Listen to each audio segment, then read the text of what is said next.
إن الحمد لله نحمده ونستعينه ونستغفره ونعوذ بالله من شرور أنفسنا ومن سيئات أعمالنا من يهده الله فلا مضل له ومن يضلله فلا هادي له أشهد أن لا إله إلا الله وحده لا شريك له وأشهد أن سيدنا محمدا عبده ورسوله اللهم صل وسلم على سيدنا محمد وعلى آله وصحبه أجمعين فيا عباد الله أوصي نفسي وإياكم بتقوى الله وطاعته لعلكم تفلحون وقال تعالى في القرآن الكريم وهو أصدق القائلين أعوذ بالله من الشيطان الرجيم بسم الله الرحمن الرحيم يا أيها الذين آمنوا اتقوا الله حق تقاته ولا تموتن إلا وأنتم مسلمون أما بعد يا معاشر المسلمين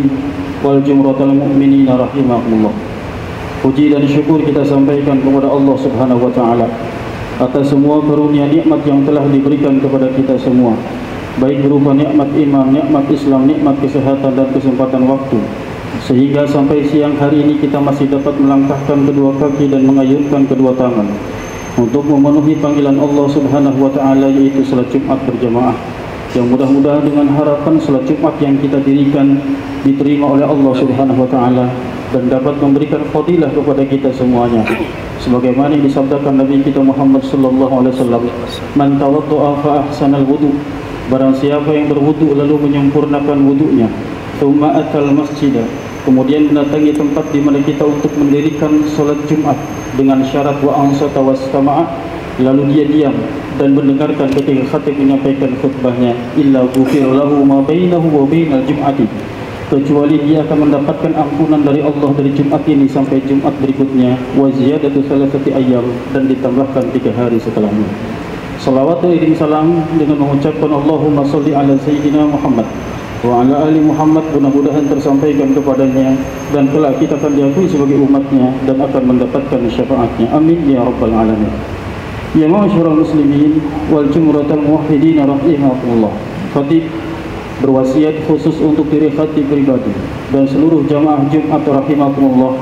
Marilah kita bersama-sama meningkatkan iman dan takwa kita kepada Allah Subhanahu wa taala. Tentunya dengan arti kata takwa yang sebenar-benarnya.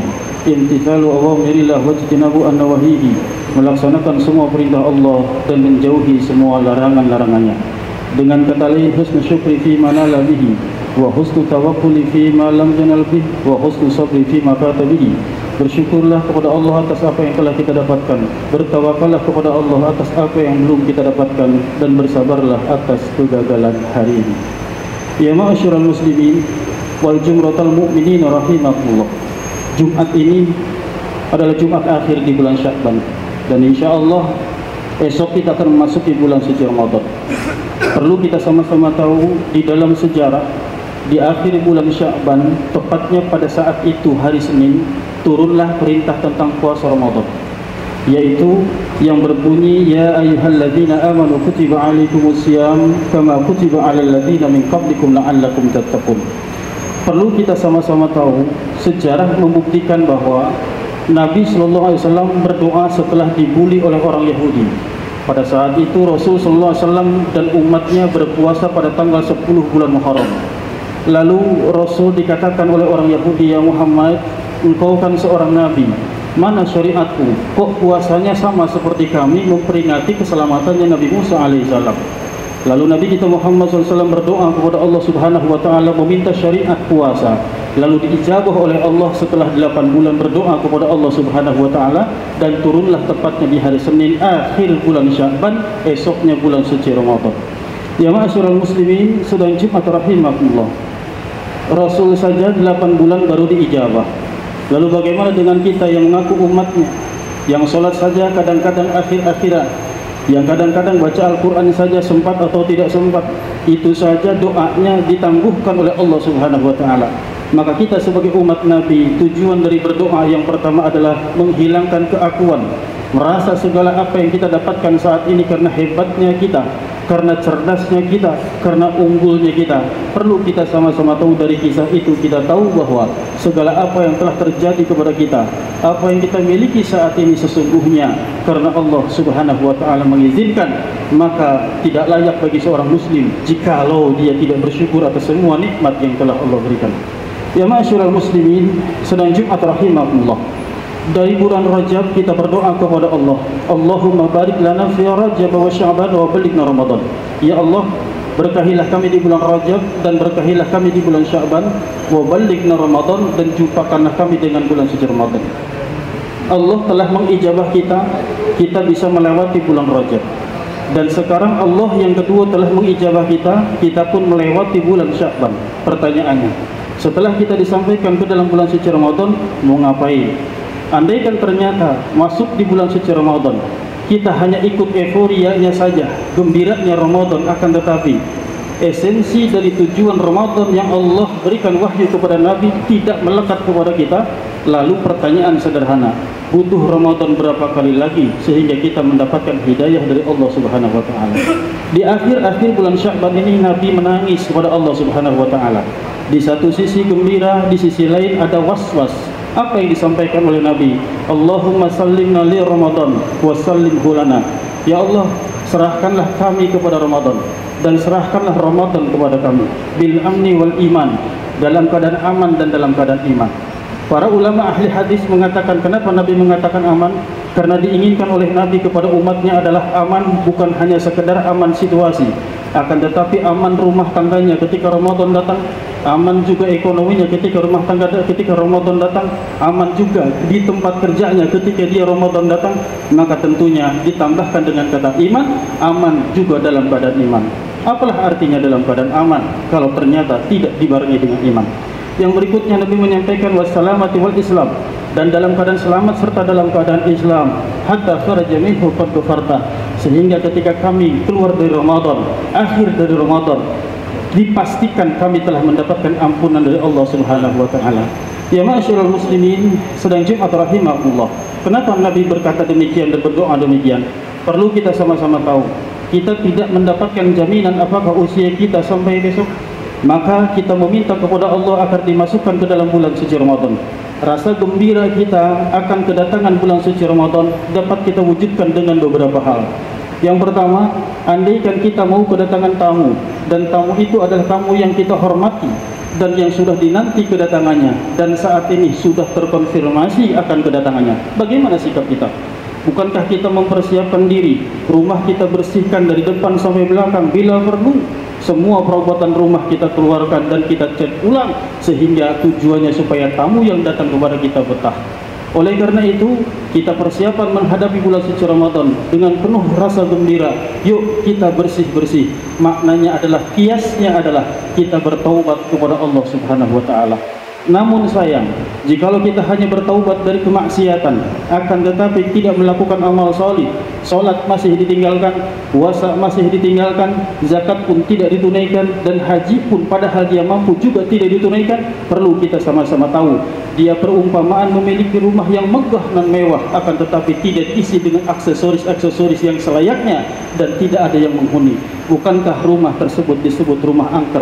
Oleh karena itu, jikalau kita benar bertaubat kepada Allah Subhanahu wa taala dengan sebenar-benarnya taubat, lakukan dan lanjutkanlah dengan memperbanyak amal salih, baik yang fardu atau yang sunnah, baik dalam kesendirian ataupun dalam keramaian, baik di tempat kerja ataupun di rumah serta lingkungan. Maka itulah hakikatnya kita telah membangun rumah yang begitu mewah dan megah, dan kita mengisinya dengan aksesoris.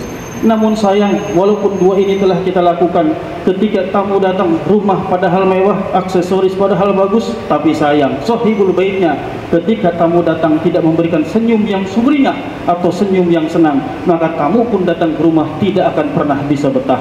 Maka Ramadan layak disematkan kepada dia, bukan ahlan wa sahlan, akan tetapi marhaban. Mengapa demikian? Dari ilmu nahwu ternyata ahlan wa sahlan pastinya akan ada ilal liqa, sampai jumpa lagi. keinginannya Ramadan tidak boleh kita katakan sampai jumpa lagi ketika masuk bulan Syawal. Akan tetapi biarlah Ramadan bulannya berlalu, akan tetapi hawa dan keadaan serta situasinya dan aktivitas ibadahnya terus kita lakukan walaupun bulannya atau Ramadannya telah berlalu. Masuk bulan Syawal, Zulqa'dah, Zulhijjah, Al-Muharram, Safar, Rabiul Awal, Rabiul Tsani, Jumadil Awal, Jumadil Akhir, Rajab, Sya'ban, sehingga masuk lagi bulan suci Ramadan. Rasa-rasanya tak terasa, ternyata Allah Subhanahu wa taala memberikan umur yang panjang kepada kita dalam keadaan manfaat. Amin ya rabbal alamin. Ya ma'asyiral muslimin, sedang Jumat rahimakumullah. Ketika di bulan Rajab kita digembleng dengan perkara salat. Masuk di bulan Sya'ban ada wahyu yang diturunkan oleh Allah kepada Nabi kita ketika sedang salat zuhur 2 rakaat, yaitu mengenai arah kiblat yang tadinya dari Baitul Maqdis atau yang sekarang dikenal dengan yang ada di Palestina, dan sekarang ini kita sudah menghadap ke Ka'bah atau Makkah Al-Mukarramah. Itu peristiwanya ada di bulan Sya'ban. Di bulan Ramadan kita diperintahkan untuk menjalankan puasa. Ingat bahwa ada hikmah yang harus kita ambil dari salat dan puasa yang diperintahkan oleh Allah kepada kita. Yang pertama adalah hikmahnya, yaitu mengenai tentang disiplin waktu. Perlu kita sama-sama tahu bahwa tidak boleh sholat zuhur kita dirikan jam 11, begitupun tidak boleh kita dirikan sholat zuhur jam 3 jam 4, tidak boleh sholat subuh kita dirikan jam 8, kecuali ada hal-hal yang lainnya. Maka dari itu Allah Subhanahu wa taala pun telah berfirman, "Inna salata kanat 'alal mu'minina kitaban mawquta." Sesungguhnya salat telah diwajibkan kepada orang-orang yang beriman pada waktu-waktu yang telah ditentukan. Ingat, orang yang salatnya benar, orang yang salatnya baik, cirinya adalah dia benar-benar disiplin waktu. Kapan saatnya dia tidur, kapan dia saatnya bekerja, kapan dia saatnya nongkrong, kapan dia saatnya berbicara dengan sesama, dan saatnya kapan dia untuk berjumpa dengan orang tua dan keluarganya. Maka orang yang hasil dari salatnya adalah memiliki disiplin waktu yang sangat tinggi. Begitupun bulan suci Ramadan sudah ditentukan oleh Allah Subhanahu wa taala, puasa diawali dari terbit fajar sampai terbenam matahari. Maka itulah aturan yang sudah dibentuk oleh Allah Subhanahu wa taala dan sudah tersampaikan kepada kita semuanya. Maka dari itu hikmah yang bisa kita ambil adalah disiplin waktu, perintah dari Allah Subhanahu wa taala. Yang kedua adalah akhlakul karimah. Ketika kita mau mendirikan salat, sudah sama-sama kita tahu bahwa syarat sah salat itu menutup aurat laki-laki dari pusar sampai lutut.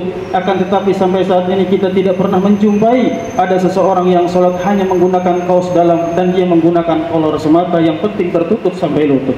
Saat ini kita sering melihat saudara-saudara kita yang mendirikan salat rapih dari atas sampai bawah. Ini menunjukkan akhlaknya dipakai dalam kehidupan sehari-hari. Ciri daripada ibadahnya diterima oleh Allah Subhanahu wa taala, melanjutkan hikmah dari salat dalam kehidupan sehari-hari. Adapun bulan suci Ramadan, seorang perempuan yang dalam keadaan haid ataupun nifas atau mungkin sedang menyusui, lalu dia tidak menjalankan puasa di bulan suci Ramadan, bukti nyata tidak berani untuk makan dan minum di sembarang tempat. Ini menandakan bahwa akhlakul karimah harus kita bentuk dalam kehidupan sehari-hari, karena hikmah dari salat dan puasa ternyata itulah yang harus kita jalankan, yang harus kita amalkan dalam kehidupan sehari-hari. Mudah-mudahan ibadah baik di malam hari ataupun di siang hari, baik yang fardu ataupun yang sunnah, terus Allah perintahkan kepada kita, dan terus kita pun berkomitmen untuk melaksanakan segala apa yang Allah perintahkan, dan segala apa yang Allah larang kita akan tinggalkan. Maka tentunya bukan hanya sekedar ada di dalam masjid dan musola serta majelis saja, akan tetapi di semua tempat itu ada perintah dan larangan dari Allah Subhanahu wa taala. Seperti halnya di bulan suci Ramadan, dalam keadaan kita sedang berpuasa, tidak ada istri, tidak ada anak, tidak ada orang di dalam rumah, makanan ada dan minuman ada, namun kita tidak mau untuk memakan dan meminum. Lalu kita katakan, ada Allah yang telah melihat saya dan sedang melihat saya. Maka perasaan itu seyogyanya ada pada diri kita pada bulan-bulan yang lain, bukan hanya sekedar di bulan suci Ramadan. Oleh karena itu, tepat sekali andaikan Ramadan ini adalah momentum untuk meningkatkan kuantitas dan kualitas iman dan takwa kita kepada Allah Subhanahu wa taala. Karena justru Ramadan itu atau puasa di siang hari dan qiyam di malam hari kita dirikan hanya untuk dan karena Allah Subhanahu wa taala. A'udzubillahi minasyaitonir rajim. Bismillahirrahmanirrahim. Wal 'asri innal insana lafi khusrin illa alladziina aamanu wa 'amilus salihati wa tawassaw bil haqq wa tawassaw bis sabr. Barakallahu li wa lakum fil Qur'anil 'azim wa nafa'ani wa iyyakum bima fihi minal ayati wa dzikril hakim wa taqabbal minni wa minkum tilawatahu innahu huwas samii'ul 'aliim fastaghfiruhu innahu huwal ghafurur rahim.